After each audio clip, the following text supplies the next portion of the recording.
Bonjour à tous, dans cette vidéo nous allons vous présenter notre projet intitulé OMU3L.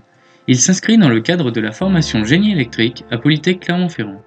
Ce projet nous a été proposé par monsieur Laurent Pougon, enseignant du génie biologique et chercheur à l'Institut Pascal. Nous avons été tutorés techniquement par notre enseignant monsieur Jacques Lafont et industriellement par monsieur Pascal Fiquinger. L'acronyme OMU3L est un terme anglais qui signifie Optical Measurement Unit 3 LED. En français, cela se traduit par Unité de mesure optique 3 LED.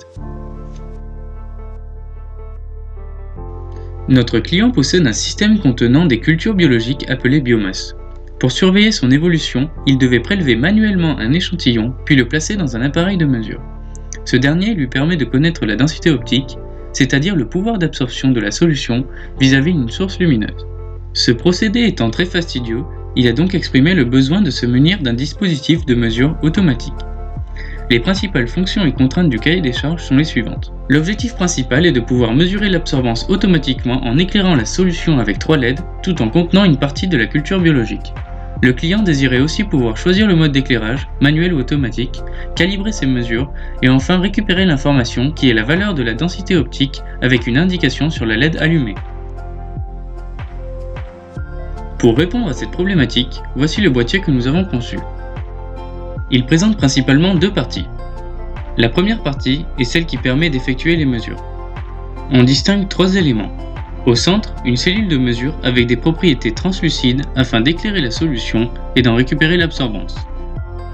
Ensuite, on retrouve d'un côté la source lumineuse composée des 3 LED et enfin de l'autre côté, le capteur composé d'une photodiode intégrée dans un montage transimpédance.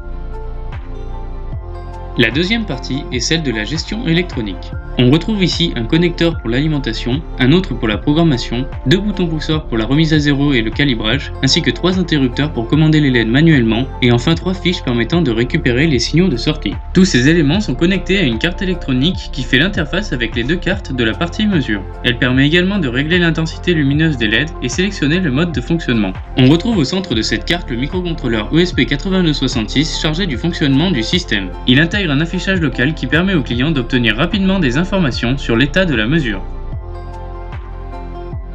Voici les résultats que nous avons obtenus avec ce boîtier. On peut observer que notre système répond correctement aux attentes du client puisqu'il répond linéairement en étant à la fois sensible à de faibles et de fortes variations de concentration. Voici maintenant son intégration chez le client. On peut observer que le contenu de la solution est acheminé dans notre système qui permet donc d'effectuer les mesures. Initialement, le dispositif devait intégrer un système de pompage, mais il a été convenu avec le client que ce n'était pas un élément majeur du projet.